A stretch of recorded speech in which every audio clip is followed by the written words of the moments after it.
También se pueden clasificar según razón axial y según composición. Según razón axial tenemos proteínas que son fibrosas, que son más largas que anchas, y globulares, ¿verdad?, son más anchas que largas.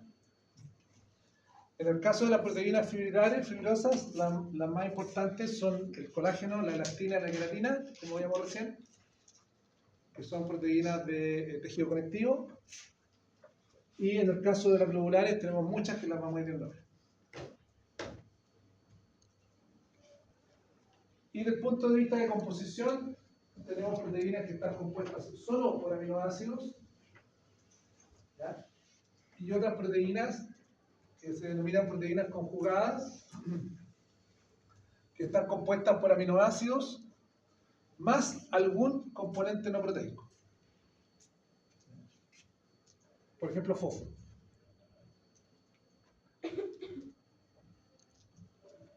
Las proteínas simples son las más abundantes como reserva de vegetales, como veremos en una diapositiva más adelante.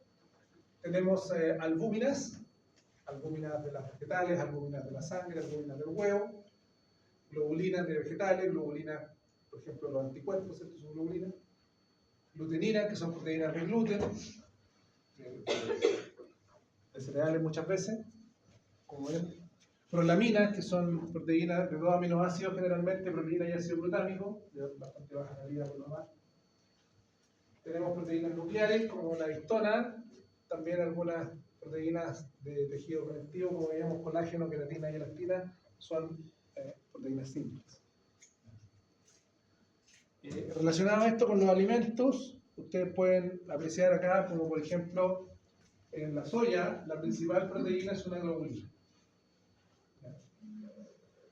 En el arroz, la principal proteína es una glutenina.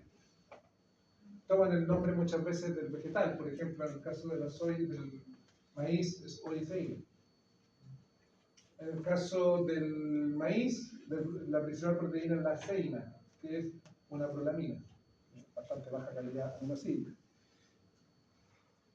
Y así sucesivamente, o sea, las proteínas tienen distintos tipos, tienen distintas distribuciones en los vegetales.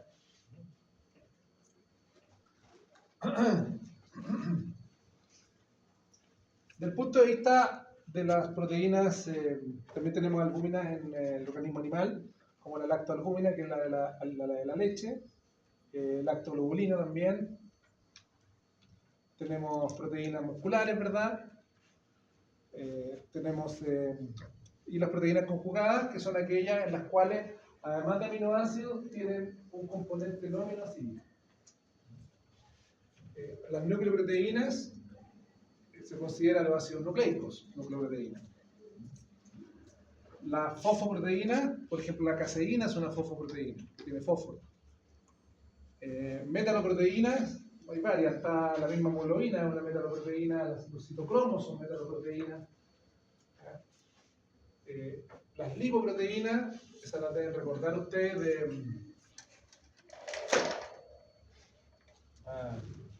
ahí sí. De bioquímica tal vez, la PLDL, LDL, ¿se acuerdan? De alta densidad, baja densidad.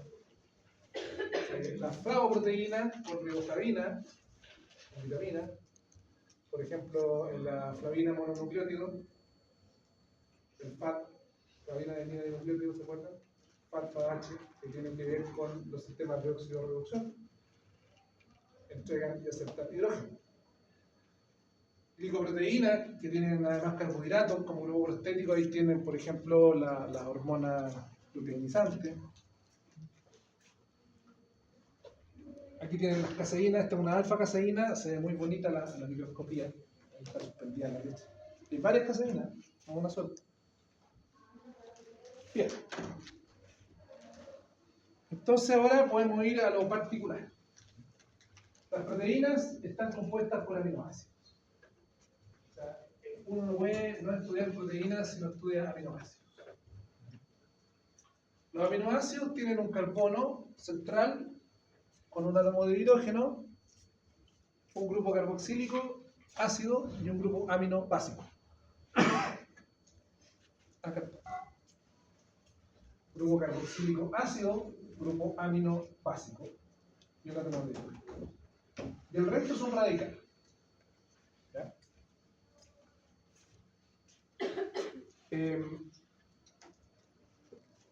Generalmente están en configuración L, es decir, el grupo amino se encuentra en posición levógira. Es decir, si usted lo mira, está a la izquierda del carbono central. Generalmente. Los aminoácidos L son los que forman parte de las proteínas. L. ¿Ya? Esta configuración. El grupo amino está a la izquierda, si usted lo mira de frente. ¿Ya? Los aminoácidos en configuración D generalmente no forman parte de proteína y sus sistemas de absorción son distintos. Y de hecho, cuando uno compra suplemento aminoácido, la pureza está dividida en la proporción de aminoácidos L y D que tenga. También, desde el punto de vista nutricional, es importante destacar que los aminoácidos se ionizan. Es decir, pueden aceptar hidrógeno por el grupo amino o pueden entregar hidrógeno por el grupo carboxílico. ¿Ya? Y por eso es que son tampones. O sea, en un medio ácido aceptan hidrógeno. En un medio básico entregan hidrógeno. ¿Ya? Eso explica, por ejemplo, por qué es difícil enzilar la alfalfa. Porque la alfalfa tiene mucha proteína, por lo tanto tampona el pH y evita que baje. Que es necesario para ser posible. Entonces, esas cosas ustedes las tienen que manejar desde el punto de vista químico y bioquímico porque les van a servir por el resto de lo que es este curso y también del curso de alimentación. ¿Ya? Así se quiebra, cuidado. Se va a quedar dormido, se cae. ¿Y cómo se clasifican los aminoácidos? Vamos siempre que esta es la parte es química de la clasificación, pero le voy a ir dando la visión nutricional. Tenemos aminoácidos alifáticos, aromáticos y heterocíclicos. Alifáticos son cadenas, son distribución en cadena. Aromáticos tienen el anillo benceno y heterocíclicos tienen anillos distintos al anillo benceno.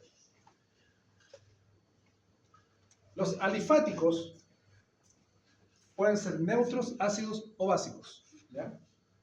Recuerden que los neutros son aquellos que tienen el mismo grupo, el mismo número de grupos amino y el mismo número de grupos carboxílicos. Por eso son neutros. Los ácidos tienen más grupos carboxílicos y los básicos tienen más grupos amino. Alifáticos neutros tenemos estos 5. Tenemos el aminoácido más simple que es glicina. Tenemos alanina, valina, leucina e isoleucina. Son neutros. ¿Cuáles de estos 5 forman parte de proteína y se absorben por el mismo transportador a nivel de intestino? La absorción intestinal de aminoácidos es activa, sodio dependiente, y es común para estos 5 aminoácidos. Entonces, por eso es importante que estos 3, valina, leucina e isoleucina, estén en una adecuada proporción en la dieta, o sea, estén ajustados a su requerimiento y no haya un exceso. Porque un exceso de leucina va a impedir la absorción de valina y de isoleucina. O un exceso de isoleucina va a impedir la absorción de estos dos. O un exceso de valina va a impedir la absorción de. ¿Y por qué es relevante eso? Porque esos 3 aminoácidos, además, son dietéticamente esenciales. O sea, deben ser ingeridos.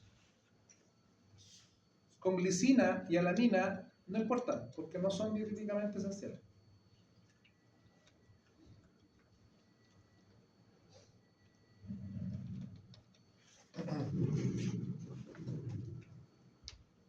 Eso se llama antagonismo aminoácido. Y el antagonismo entre estos 3 es uno de los más importantes en nutrición animal. Son 2. ¿Ya? Ahí está. se fijan, además son re parecidos. Aquí está la base del aminoácido, carbono, grupo amino, grupo carboxílico, átomo de hidrógeno, y aquí el radical.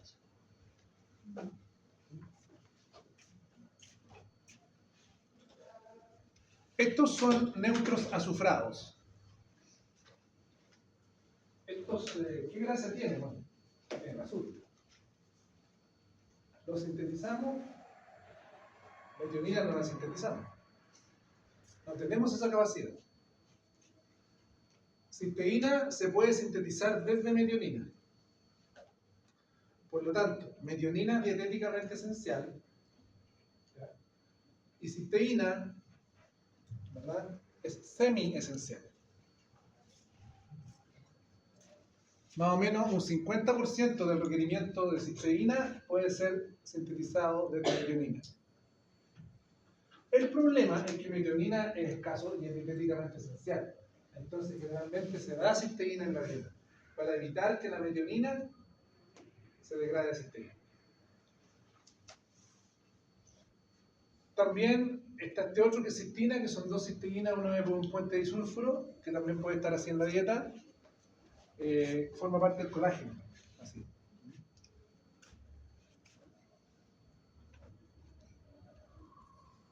Neutro, entonces, cisteína y metionina. Estos dos, serina y treonina, contienen un grupo de hidroxilo.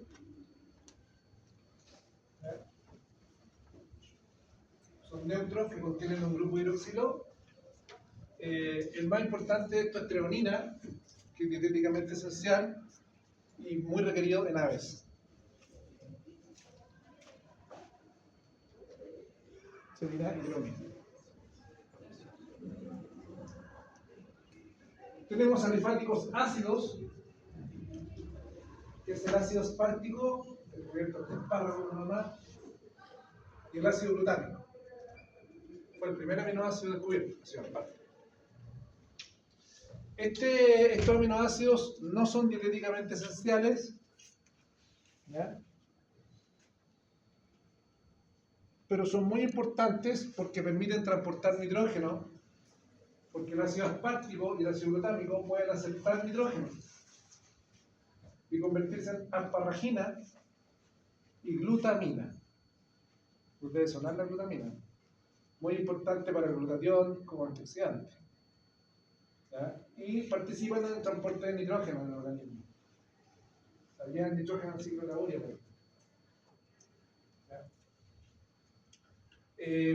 No son dietéticamente esenciales, pero algunos autores hablan de que pueden ser condicionantes. Les voy a explicar eso después cuando veamos el listado.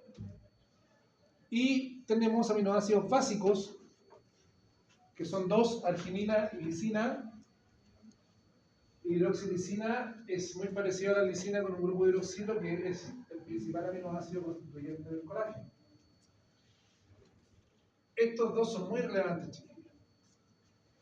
Sobre todo lisina. Lisina es el aminoácido más limitante, más escaso en los alimentos. Es el aminoácido más requerido en dietas de cerdos, aves, equinos. Humanos no sé, puede ser. Perro, gato. De hecho, hay sistemas de calidad proteica, de cantidad aminoácidica, que se basan en lisina, para cerdos y aves. O sea, lisina es el 100% y el resto va referido a lisina. Así que no lo olviden. Recuerden que el sistema de absorción es común entre los dos aminoácidos del mismo grupo. Por lo tanto, aquí también es muy relevante que no haya exceso de arginina para que se absorba adecuadamente la lisina. Y viceversa, porque la arginina también es importante. ¿Ya? También es dietéticamente esencial.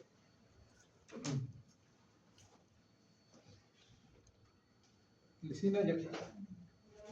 Aromáticos son dos, fenilalanina y tirosina. Se fijan, son re parecidos. Y por eso es que la tirosina es semi-esencial. Se sintetiza desde fenilalanina. Hay una enzima que se llama fenilalanina hidroxilasa que le pone un grupo de hidroxilo. ¿Ya? ¿Y cuál es la principal función de la tirosina? Aquí está. formar la hormona tiroidea. La hormona tiroidea, de la glándula tiroides.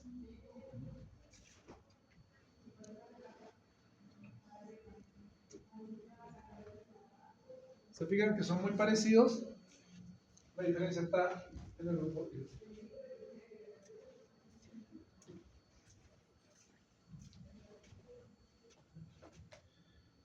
Heterocíclicos tenemos aminoácidos que tienen anillos distintos al anillo de benceno y son prolina, histidina y triptófano.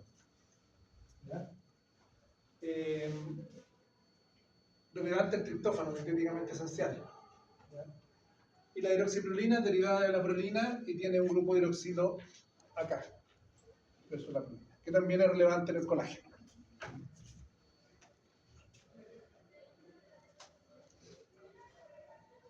Estos dos entonces, importantes para el colágeno, derivados aminoácidos, como les dije, hidroxiprolina e hidroxilisina. También recuerden el rol de la tirosina en la hormona tiroidea T4, que está arriba a la derecha. Hormona sintetizada en la glándula tiroides, ¿verdad? Tenemos también este derivado del ácido glutámico, es muy importante para la coagulación sanguínea, el ácido gamma-carboxiglutámico.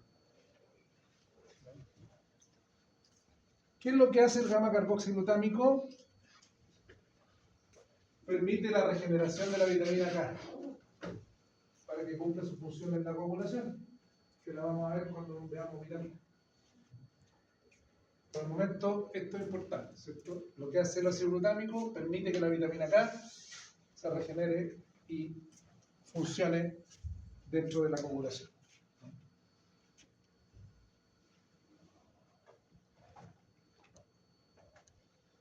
Bien, entonces, como ya había dicho anteriormente, los nutrientes, y en este caso los aminoácidos, son todos metabólicamente esenciales los que forman parte de las proteínas, ¿verdad? O sea, a nivel de los ribosomas ahí, se requieren los 20 aminoácidos. ¿Sí? Pero a nivel dietético, no. Porque algunos son sintetizados. Ahora, a los que no son sintetizados, les decimos aminoácidos dietéticamente esenciales. También puede que su síntesis sea incompleta, o sea, que no alcance. Como les voy a mostrar un par de ejemplos. ¿Cuáles son los esenciales, estos 10 que yo estoy seguro que en algún lado los van a mostrar? No sé si en bioquímica, yo creo que sí. Ahora, ¿les dijeron por qué? ¿Cómo descubrieron que eran esenciales? Bueno, por estudio en rata. Rata en crecimiento, lo que hicieron fue sacar el aminoácido y ver qué pasaba. Entonces los animales detenían su crecimiento. Les daban el aminoácido y retomaban su crecimiento. Por lo tanto, estos 10 que están acá son los dietéticamente esenciales para ratas.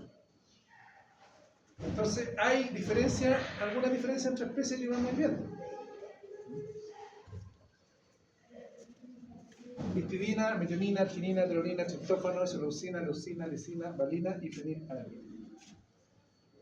Los no esenciales serían el resto, con la versión aminada del ácido glutámico y del ácido aspartico. Y aquí tenemos la salvedad de los dos semi-esenciales. Cisteína, ¿verdad? Deriva de la metionina y tirosina de la fenilalanina. Semi-esencial, como están acá. Cisteína de la metionina y tirosina de la fenilalanina. En el caso de la... no me gusta ese, este me gusta. De la fenilalanina es muy simple, la enzima fenilalanina hidroxilasa le pone un grupo hidroxilo. Esa enzima es la que no tiene los fenilcetonúricos, que es un defecto congénito, hermano, lo tiene escrito, que no pueden consumir grandes cantidades de fenilalanina porque se le da mundo. Y esta es la otra vía por la cual desde metionina llega a cisteína. No voy a entrar en detalle porque no tiene sentido. Tiene que ver con la síntesis de grupos metilo para ADN. Ahí está sintetizando un grupo metilo para ADN. Pero no me importa el mecanismo, me importa que vean, es puro. Eso es lo importante.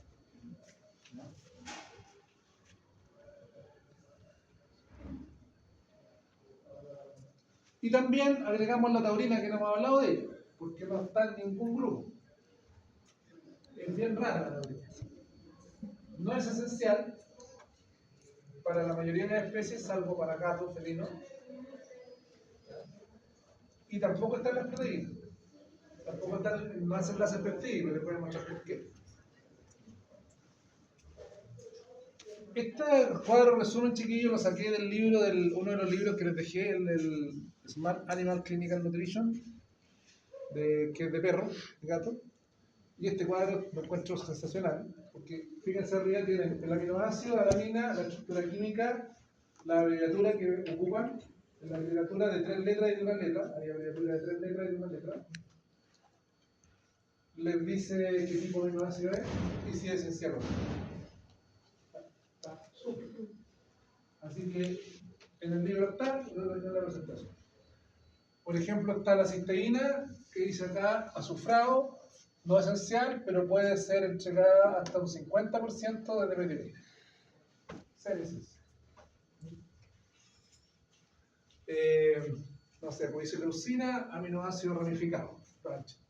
Esta ramificación que tiene su estructura. Esencial. Acá tienen taurina, apareció taurina, que es, no está en ningún grupo porque tiene un grupo ácido sulfónico, como les voy a mostrar.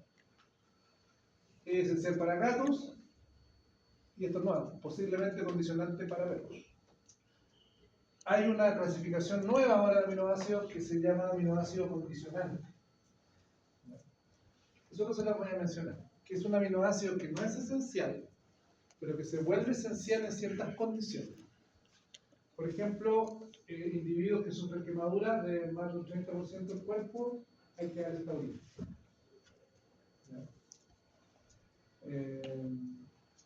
Los neonatos humanos requieren taurina.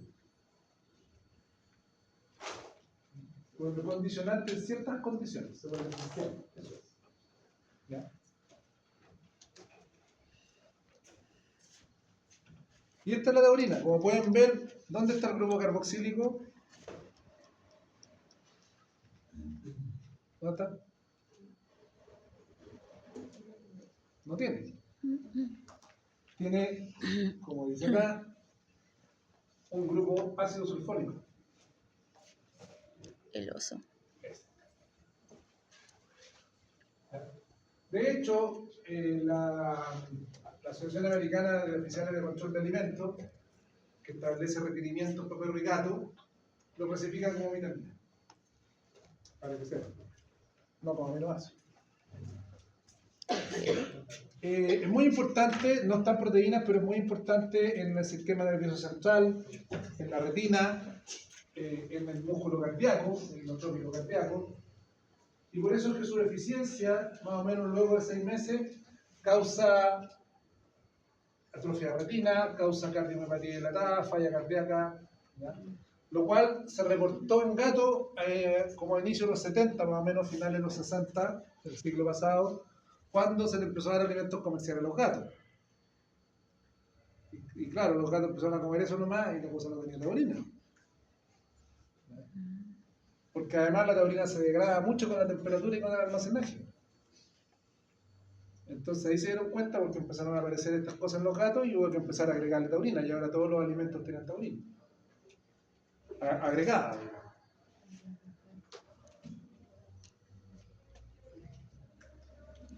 Entonces, hay algunas salvedades que hay que tener en cuenta. Los cerdos sintetizan arginina y histidina.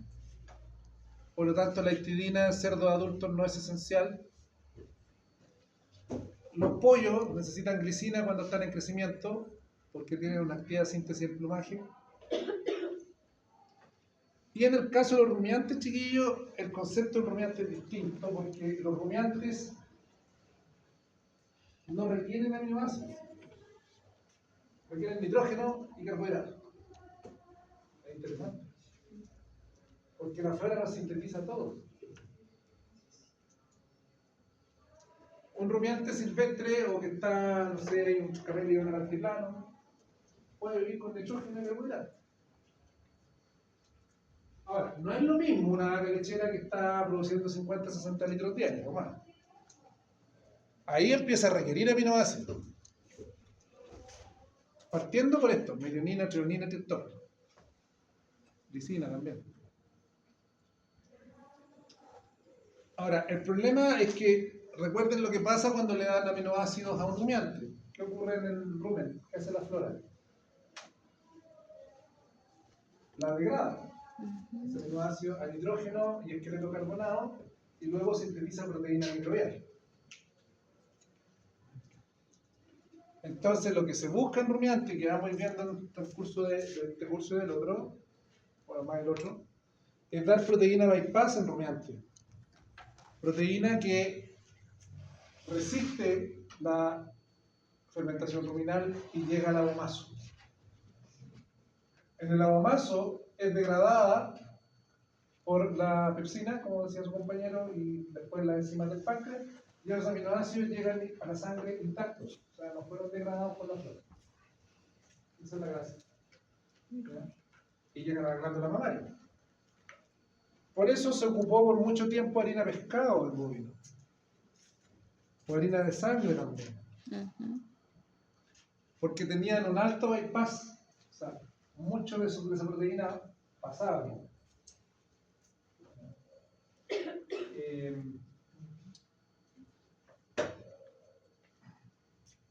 ¿Y por qué ocurre eso? ¿Por qué la flora no lo degradaba? ¿Se le ocurre?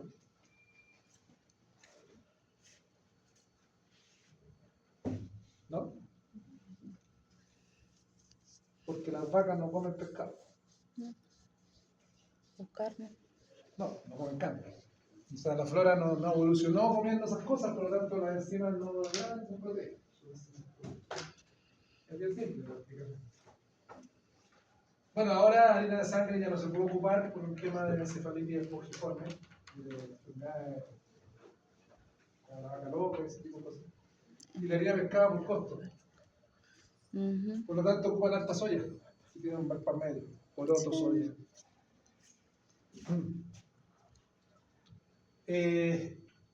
Entonces, recuerden, chiquillos, que lo que buscamos es que el pollo gane proteína, ¿cierto? Propia, para que después tenga estas pechuguitas ricas. Que el cerdo gane peso, gane carne. Que el cachorro crezca, ¿verdad? El cachorrito crezca de acuerdo a su masa muscular. Que el animal deportista entregue su máximo performance y por lo tanto tenga un buen desarrollo muscular. Para eso le damos proteína a los animales. ¿Ya? Y recuerden que, como les he dicho ya un par de veces, la composición aminoácidica de las proteínas depende del código genético. Entonces, la proteína es distinta entre especies animales y es distinta entre especies vegetales. No es la misma. Aquí tengo 3 animales: pollo, cerdo y rana. Y tengo lo que se llama perfil aminoácido, o sea, cantidad de cada aminoácido, típicamente esencial obviamente, que tiene su músculo, como porcentaje de la proteína. Por lo tanto, fíjense ustedes, ¿qué cosas se pueden destacar? Ojo, lo que más tienen es lisina. Y ahí tenemos problemas, porque la lisina es escasa, como les dije. Si miramos los alimentos, hay hartos alimentos que son bajos en lisina. La leucina también es alta. Sí, también es alta. Y lo otro importante, es que leucina hay más en los alimentos, sí, afortunadamente. Sí. Es que no es la igual, siempre es distinta, a veces es parecido, pero a veces bien distinta. O sea, ¿Qué conclusión puedo sacar de esto? Que la proteína que le voy a dar para alimentar un pollo no es la misma para alimentar un cerdo. Eso. Si quiero que el pollo sea eficiente, el cerdo sea eficiente, no voy a hablar de la rata, pero sí tiene que ser una proteína ajustada a su composición. Y para eso dispongo de alimentos de origen animal, como harina de pescado, de origen vegetal, como harina de maíz, que primero tienen distintas cantidades de proteínas. A veces unos tienen muy poco como el maíz y otros tienen mucho como la harina de pescado, que puede llegar a 70. O la harina de soya, 50 casi. Otros tienen poquito, ¿se fijan? Tienen distinta cantidad. Y tienen distinta cantidad de aminoácidos. Entonces, ¿qué pasa si yo a un grupo de cerdos le doy como única proteína afrecho harina de soya? ¿Qué va a pasar? Le va a faltar metionina. Eso se llama aminoácido limitante. Porque está en baja cantidad en esa dieta, que va a tener solo harina de soya, y además es dietéticamente esencial. Por lo tanto, el cerdo no va a crecer. Se va a limitar su síntesis proteica. Aminoácido limitante. Y es por eso que cuando uno habla de aminoácidos limitantes en los alimentos, uno dice que la soya tiene como aminoácido limitante la metionina. Así, ese es el término técnico. ¿Qué tengo que hacer para solucionar ese problema? ¿Qué podemos hacer? Vamos a hacer dos cosas. Una es mezclar alimentos. ¿Cierto? Es bastante lógico. Lo que no tiene uno podría tener otro. O agregar aminoácidos sintéticos. ¿Sí? Bien.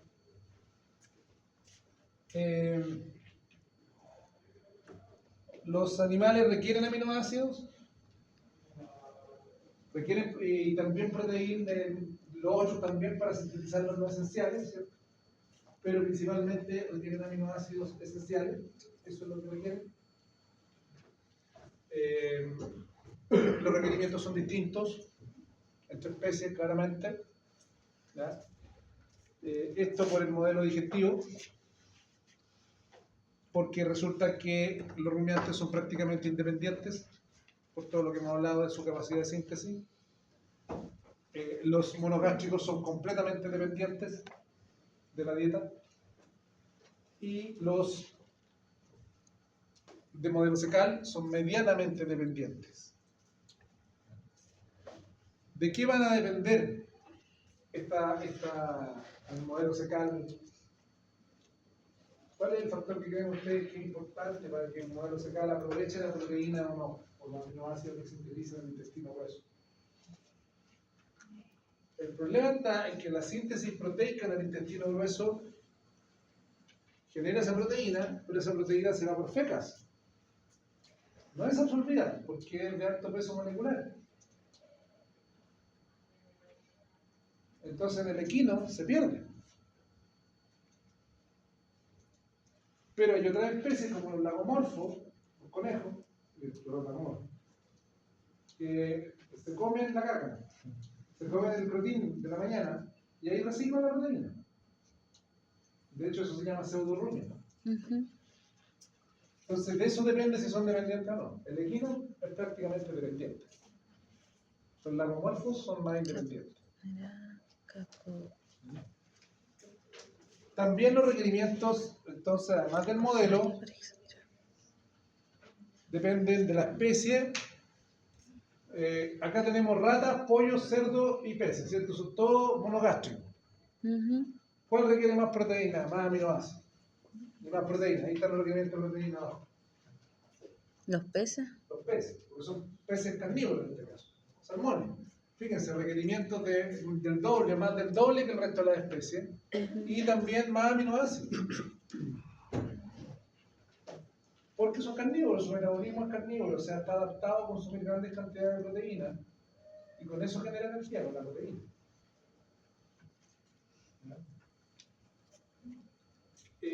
También es importante que algunos aminoácidos son esenciales para algunas especies y otros no. Por ejemplo, en pollo es esencial la glicina.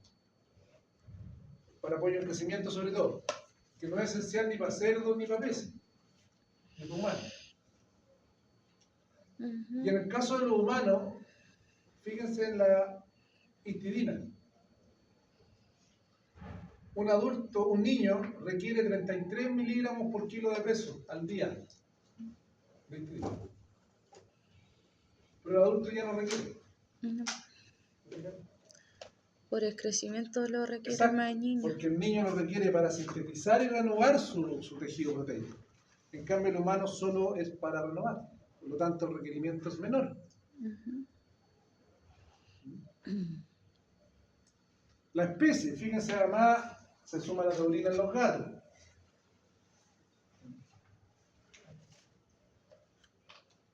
La edad. Los pollos, cuando recién salen del cascarón, los pollos broiler requieren 26% de proteína y 9 de aminoácidos. Después ya en crecimiento, el nivel intermedio baja a 22 y bajan los requerimientos de aminoácidos. Al final, el acabado ya es 20 y requiere 20 aminoácidos. Incluso puede ser tan bajo como 16 según la línea genética. Entonces depende de la edad. Bien, y para terminar, recuerden el concepto de aminoácido limitante, que lo mencioné con un ejemplo, pero aquí está definido. Es aquel aminoácido que al faltar, o sea, no está en la dieta, impide la síntesis proteica. Limita la síntesis proteica. Por eso se llama limitante. Por lo tanto, el aminoácido limitante tiene que tener dos condiciones. Una, estar en baja cantidad en la dieta y ser dietéticamente esencial. ¿De acuerdo? ¿Y por qué es importante esto? Por la famosa ley del barril, chicos. Si quiero una adecuada síntesis proteica, tengo que tener todos los aminoácidos en cantidad suficiente a nivel de los ribosomas, ¿cierto? Bueno, la ley del barril nos dice que son las tablitas, no hay más, mira qué bonito, que si falta uno, el agua se cae. O sea, si falta un aminoácido dietéticamente esencial en la dieta, la síntesis proteica se detiene. Por eso es tan importante el concepto técnico de aminoácidos limitantes. Algunos alimentos tienen más de un aminoácido limitante. O sea, más de uno. Y uno más limitante que otro, porque está en menos cantidad, y eso se mide. No sé si alcancemos a ver los análisis químicos, pero se mide. Entonces, si yo tengo este problema acá en esta dieta, ¿ya sé lo que tengo que hacer? ¿Cierto? Tendré que agregar metionina. Y probablemente después, lisina. Metionina es más limitante que lisina.